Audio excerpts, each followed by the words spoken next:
इंदौर से एक दिल दहला देने वाली घटना सामने आई है, जहां देर रात एक मामूली लापरवाही ने बड़ा हादसा खड़ा कर दिया। इलेक्ट्रिक कार की चार्जिंग के दौरान हुए शॉर्ट सर्किट ने देखते ही देखते पूरे परिवार को अपनी चपेट में ले लिया, जिसमें 7 लोगों की मौत की पुष्टि प्रशासन ने की है। इंदौर के बंगाली चौराहे के पास ब्रजेश्वरी एनेक्स में बुधवार तड़के करीब 4 बजे आग का ऐसा तांडव मचा जिसने सब कुछ तबाह कर दिया। घर के बाहर खड़ी इलेक्ट्रिक कार चार्जिंग पर लगी थी, तभी अचानक शॉर्ट सर्किट हुआ और कार में आग लग गई। आग इतनी तेजी से फैली कि कुछ ही मिनटों में उसने पूरे घर को अपनी चपेट में ले लिया। स्थिति उस समय और भयावह हो गई जब घर के अंदर रखा गैस सिलेंडर फट गया। जोरदार धमाके से पूरा इलाका दहल उठा और घर के अंदर सो रहे लोगों को संभलने का मौका तक नहीं मिला, जिसके बाद घर में एसी और फ्रिज के कंप्रेसर में भी ब्लास्ट हुआ।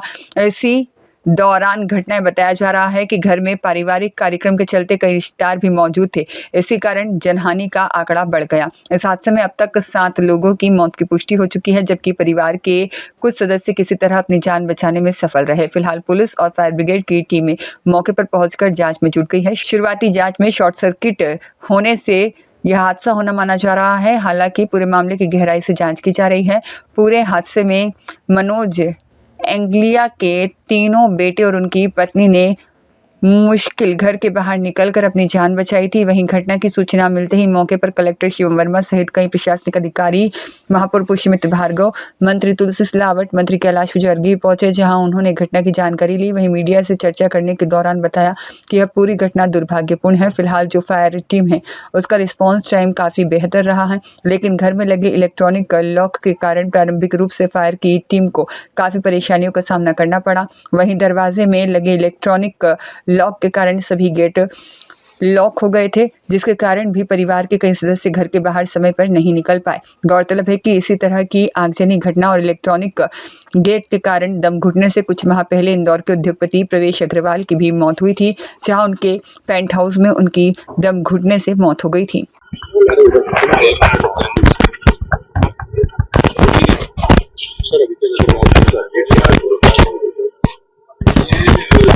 के आसपास सूचना मिली थी पुलिस को इस तरह से fire brigade Brajeshwari annex area है और ये जो है थाना तिलक नगर का एरिया।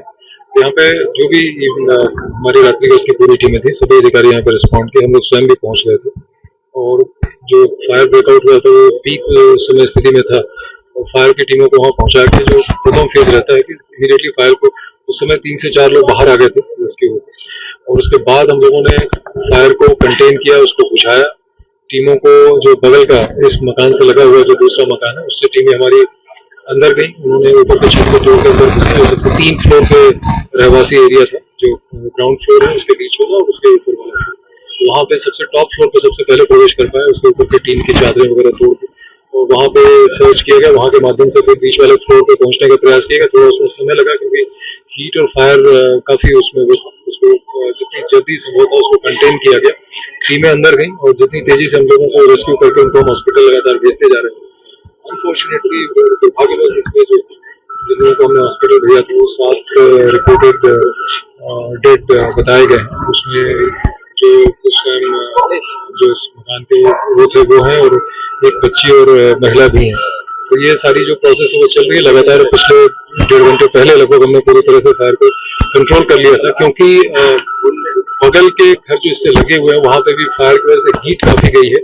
वॉल्स वगैरह को एग्जामिन कर रहे हैं। हमारी SDRF की टीम जो है, हमारी पुलिस की टीमें यहाँ अंदर है, तो उनको सचेत भी किया जा रहा है। वहाँ पे हम एग्जामिन भी कर रहे हैं कि अगर कोई ऐसी स्थिति तो नहीं है, क्योंकि हीट काफी ज्यादा हो गई थी और ऐसे उसमें हम एग्जामिन करके उनको अभी कुछ समय तक हमारी टीमें लगातार यहाँ बनी रहेंगी ताकि कोई और स्थिति ना हो। फायर की टीमों को भी बैकअप के लिए रखा जा रहा है कोई स्थिति। तो ओवरऑल काफी नियंत्रित स्थिति में है। जो आगे की हमें कार्रवाई करनी। फॉरेंसिक की भी हमारी टीम आ गई है और अब अंदर को बहुत थोरली एग्जामिन करेंगे। अभी कई बार हम लोगों ने उसको एग्जामिन कर लिया है, पर एक बार और उसको थोरली फॉरेंसिकली भी एग्जामिन किया जाएगा। ऐसा लगता है कि एक ही परिवार है जो मनोज पगलिया जी का ये घर था। बाहर से उनके गेस्ट आए हो सकते हैं, कोई ऐसा ओकेजन हो सकता है। बाहर की बात जो सामने आ रही है बहुत ज्यादा मात्रा में गैस वगैरह उसकी पुष्टि थी। घरेलू हाउस होल्ड था, इसमें एक्सप्लोजन जरूर 2-3 सुने गए। मतलब ऐसा जिस समय फायर पीक हुआ था उसमें विस्फोट भी हुए थे, उससे भी प्रवेश में थोड़ी सी उस समय दिक्कत आई।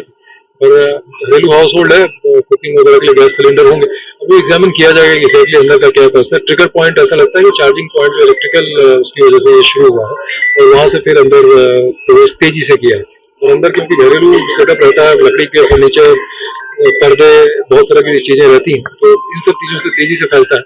और क्योंकि काफी क्लोज टाइप का घर था, तो इसमें धुआं भी बहुत तेजी से फैला है, तो कई बार वो भी डेंजरस होता है। इन सारी चीजों को बाद में वो करेंगे। ऐसी चीजों में, ऐसे ऑपरेशन में जब हम आते हैं तो हमारी हमेशा पहली प्राथमिकता ये होती है कि सबसे पहले उसको हम फायर को कंटेन करें और किसी प्रकार से घर के अंदर प्रवेश करके जहां अगर कोई लोग ट्रैप है तो उनको निकालें, उनको रेस्क्यू करें, और अगर उनको मेडिकल असिस्टेंस की जरूरत है तो उनको तत्काल। में आग लगी थी। प्रारंभिक रूप से जानकारी आ रही है कि जो ईवी गाड़ी चार्जिंग थी, उस चार्जिंग पॉइंट से ये आग फैली है और उसके बाद ये पूरा हादसा हुआ है। और इस हादसे में 7 लोग की जो उनके परिवारजन थे, उनके रिश्तेदार थे, उनकी दुखद मृत्यु हुई है। 3 लोग को रेस्क्यू कर लिया गया है और अभी हम लोग की टीम निरंतर ये भी देख रही है कि जो सटी हुई बिल्डिंग है उसमें भी चूंकि काफ़ी गर्म हो गई है उनकी दीवारें भी, तो उसको भी हम लोग परीक्षण कर रहे हैं कि उसको भी देख रहे हैं कि इससे कोई दूसरी दुर्घटना होने की आशंका को भी नकार रहे हैं। और हमारी पूरी टीम देख भी रही है यहाँ पर। अभी फॉरेंसिक की भी टीम आएगी, वो जांच करेगी और उसके बाद जो भी तथ्य निकल कर रहेंगे, कारण क्या रहे वो बताएगा। सर, एक ही परिवार जी, इसमें जो पुंगलिया जी का परिवार था उसमें उनके परिवार के जन हैं और उनके कुछ रिलेटिव, उनके साले साहब शायद आए थे, उनके परिवार के। सर, एक बच्चे लोगों की बात अभी कर रहे हैं। पुष्टि हुई है सर? अभी तक 7 लोग की इसमें दुखद मृत्यु हुई है। बच्चा भी शामिल है सर इसमें? क्या उम्र है उसकी? इसमें एक बालिका है, राशि कुमारी राशि, उनकी 12 साल की बालिका थी, उनका भी उसमें एक बच्चा और भी मिसिंग है बता रहा है सर। उसको हम लोग भी चेक कर रहे हैं। मतलब घर में हमारी अभी चूंकि हीट भी काफी कम हुई है तो हम लोग की टीम निरंतर उसमें देख भी रही है और घर के अंदर भी चेक कर रहे हैं, घर के बाहर भी हम लोग चेक कर रही है टीम अभी है, और बाकी फिर फॉरेंसिक की टीम भी आएगी, वो भी चेक करेगी। कितने लोग थे सर ये देखिए 10 लोग का था जानकारी, क्योंकि 7 लोग को तो रेस्क्यू किया गया, 7 लोग की दुखद मृत्यु हुई है, जबकि 3 लोग को इसमें रेस्क्यू किया गया है। और बाकी हम लोग अभी चूंकि बाकी रिलेटिव वगैरह भी सदमे में है सभी लोग, तो उनसे जब बात हम करेंगे तो और चीजें इसमें की आवाज आ रही थी। जी, इसमें इनके घर में जो सिलेंडर्स रखे थे, शायद एलपीजी के सिलेंडर्स थे, उसमें भी ब्लास्ट हुए थे और वो भी मतलब लगभग जैसा कि अभी जो फायर की टीम हमारी बता रही, चूंकि हम लोग तो 3 लगभग सिलेंडर से ब्लास्ट हुए थे। रियाज खान की रिपोर्ट।